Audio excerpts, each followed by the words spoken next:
ஆனா அது வந்து பெரிய பாதிப்புள்ள கொழுப்பு கிடையாது. குறைவான அளவுல, அதாவது நம்ம வந்து கடலையை தினமும் போட்டு படிப்படியா சாப்பிட வேண்டாம். குறைந்த அளவுல நிலக்கடலை வந்து நம்ம நிலக்கடலையாவோ, இல்ல சர்க்கரை வியாதி இல்லாதவங்க கடலை பர்ஃபி, கடலை மிட்டாய்ங்கிற மாதிரியோ கண்டிப்பா எடுத்துக்கொள்ளலாம். அதுல வேற எந்த தீங்கு குடுக்கறதுக்கான ஒரு விஷயமும் கிடையாது.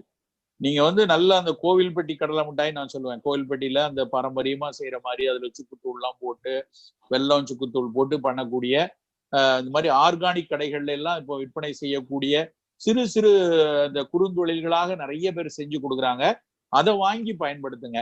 ஏன்னா நிறைய பெரிய கடைகள்ல வந்து இப்போ வந்து சாக்கரின் போட்டு, ஒயிட் சுகர் போட்டு, குளுக்கோஸ் சிரப் பயன்படுத்திலாம் எங்கெல்லாம் ஒரு ஆப்பர்ச்சுனிட்டி வருதோ அதை கிராப் பண்ணதுக்கு மக்கள் முயல்ற மாதிரி அங்கேயும் நிலக்கடலையில சர்க்கரையை போட்டு பண்ணி கொடுக்குறாங்க. அது வேண்டாம். உங்க வாங்குற கடலை மிட்டாய் வெல்லம் இருக்கணும், இல்ல கருப்பட்டி இருக்கணும், அதுல சுக்குத்தூள் இருக்கணும். அப்படியான கடலை மிட்டாயை தேடி பார்த்து சிறு குழுக்களாக நிறைய பேர்